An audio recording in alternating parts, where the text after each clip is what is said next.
उसके साक्षात को कर लेता है, अपनी आत्मा उनकी आत्मा एक कर लेता है, उसको बोलते हैं गुरु। जो हमें अज्ञान से प्रकाश की तरफ लेता है, हमें उन मार्ग से सन्मार्ग की तरफ लेता है, उसको बोलते हैं गुरु। उस गुरु की पूजा करना, शरीर की नहीं आत्मा की पूजा करना, उसकी पूजा करना बहुत ही बड़ा महत्वपूर्ण है। तो व्यास जी के अनेक शिष्य थे, मगर 5 शिष्यों ने उनकी पूजा की, जिसने उनको समझ लिया। 5 शिष्यों ने आज के दिन आषाढ़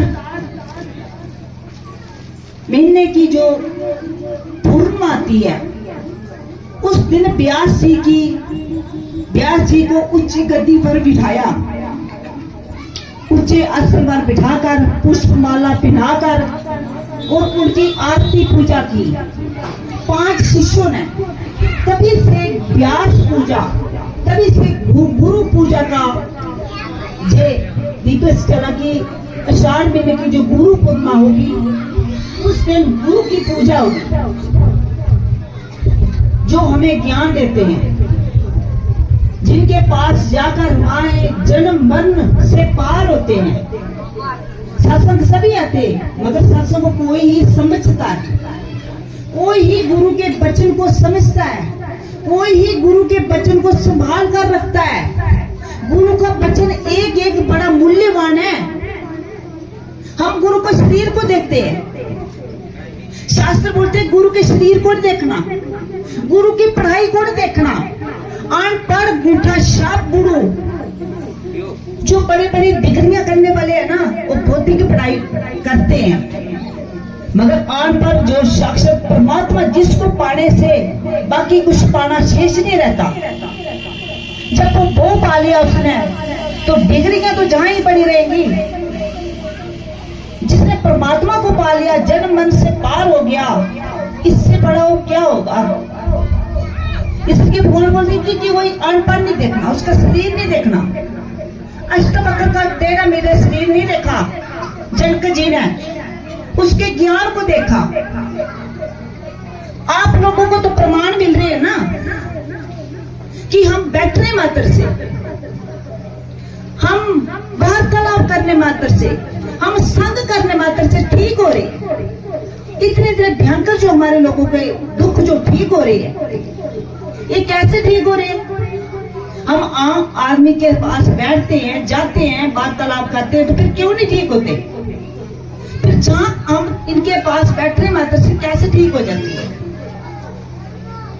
क्योंकि ठीक भी होते हैं, अनुभव भी है, मगर उस पर अमल नहीं करते, उस पर अपनी बुद्धि नहीं लगाते, उसको हम नजरअंदाज कर देते हैं, जैसे संसारी व्यक्ति के साथ करते, ऐसे कर देते। ऐसे नहीं, गुरु के साथ।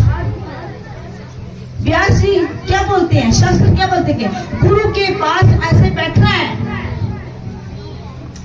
बिल्कुल चाहे उस कितना बड़ा औहदा है उसके पास, बिल्कुल विनम्रता से झुककर गुरु के साथ रहना है, तभी उसको मिलेगा, ऐसे नहीं मिलेगा। तो 5 शिष्यों ने व्यास जी की पूजा की, उनको दक्षिणा दी, वस्त्र दिए। ये गुरु व्यक्ति को जब सत्संग में जाता है ना, व्यक्ति को खुद समझ होती है उसको कि अभी हम सत्संग में गए हैं। गुरु के पास जब जाते हैं तो गुरु दक्षिणा भी बनती है। गुरु को उन्होंने व्यास ने बोला कि गुरु की दक्षिणा उनके शिष्यों ने उनको दी, दक्षिणा दी, वस्त्र दिए। हम क्या दे सकते हैं, दक्षिणा और वस्त्र, ये भौतिक ही है ना।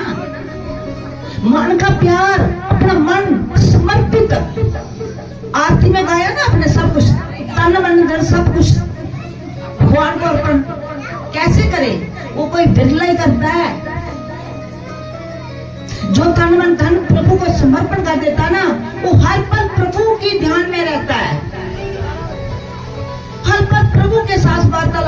रहता है, तो तभी तो आप लोग ठीक होते हैं। हम लोग आप लोगों को ठीक नहीं करते, माँ दुर्गा आप लोगों को ठीक करती है। माँ दुर्गा ही गुरु है, भगवान शिव ही गुरु है, वो ही आपको ठीक करते हैं। मगर एक व्यक्ति को ही अपना है, वो तो हम देख नहीं सकेंगे, इसलिए बोला कि जो गुरु तत्व को पा लेता है उसकी आप पूजा अर्चना करोगे तो वो तत्क्षण उनके वचन पर चलोगे आप, तो आपको पुण्य प्राप्त होगे, और वचन पर चलोगे तो आप जन्म मरण से के चक्कर से भी छूटोगे। हम गुरु को कुछ नहीं दे सकते।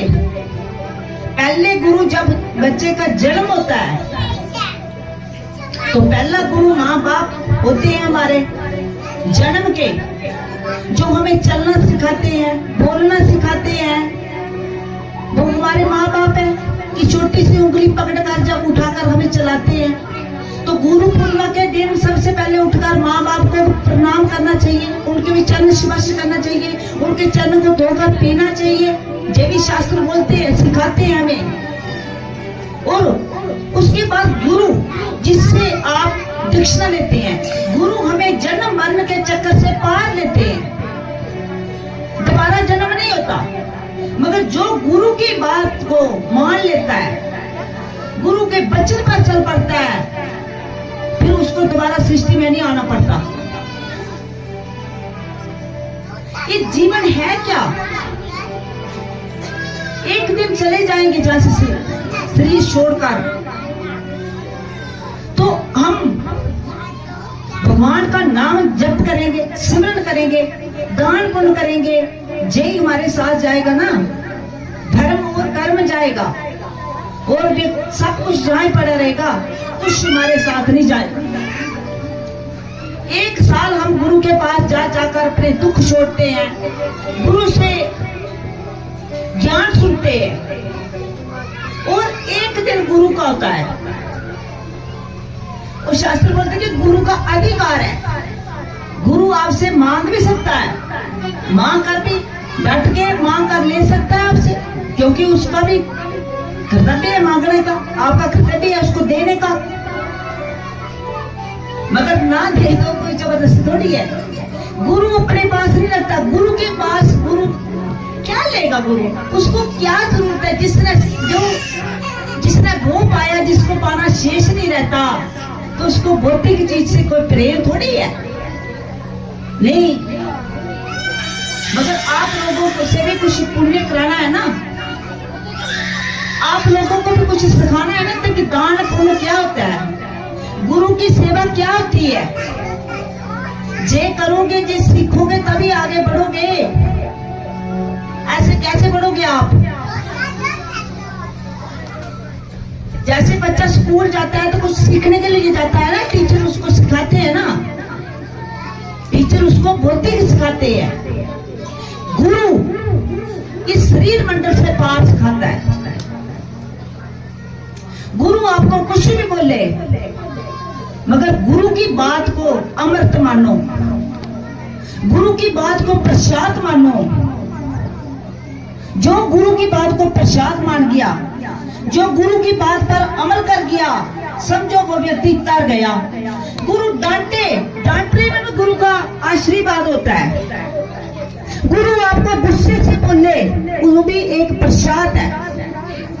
संसारी व्यक्ति की तरह की गुरु हमें कुछ बोल दिया, गुस्से में बोल दिया, ऐसे बोल दिया, तो हम उससे रूठ गए, नहीं। गुरु हृदय से कोमल होता है, हृदय से प्रेम होता है, बाहर से उसको समझाने के लिए बोलता है। आप नहीं समझ सकते गुरु को। जो गुरु को समझ गया ना, वो दोबारा सृष्टि में नहीं आएगा। गुरु का स्वभाव निर्मल होता है, दयालु होता है, कोमल होता है, हर प्राणी पर दया करता है, दानी होता है, सत्य होता है। गुरु के भीतर में सत्य होता है।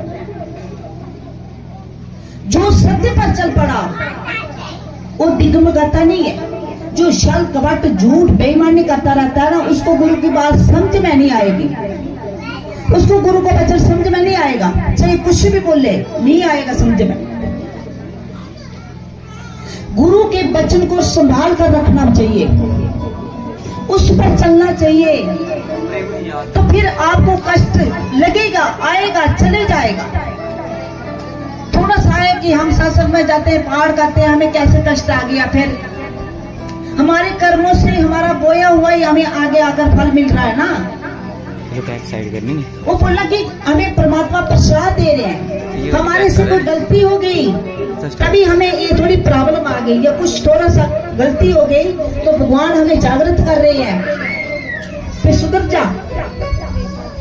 भगवान को क्या लेना देना। माँ यही बोलती है कि मेरे बच्चे गलत रास्ते पर मत ना चले, सही मार्ग पर चले, इनको कहीं कष्ट ना लगे। 80 लाख में चला गया तो इसको कष्ट लगेगा, फिर दोबारा शरीर मिले ना मिले ये कोई गारंटी नहीं है। ये शरीर को छोड़ दिया, ये शरीर में अपना दान पुण्य जगह नहीं किया, जप नहीं किया, सत्संग नहीं किया, सेवा नहीं की, तो दोबारा मौका मिले ना मिले कोई गारंटी नहीं है। इसलिए गुरु पूर्णिमा का जो एक दिन होता है, वो दिन कभी भी किसी को भी मिस नहीं करना चाहिए। वो दिन हमारे लिए बड़ा महत्वपूर्ण दिन होता है। उस दिन गुरु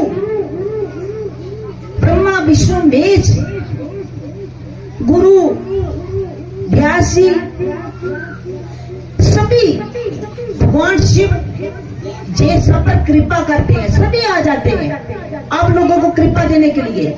उस दिन विशेष कृपा उतरती है गुरु, जो गुरु के पास आएगा उस पर कृपा तो उतरेगी, वो तो उस साल भर उस पर कृपा बनी रहेगी, एक साल पर उसको कोई कष्ट नहीं आएगा, क्योंकि उसने गुरु पूर्णिमा जो शासन में बीच कम कमाता है, मगर गुरु पूर्णिमा का शासन अटेंड कर लिया, गुरु की पूजा कर ली, तो समझो पूरा शासन पूरे साल का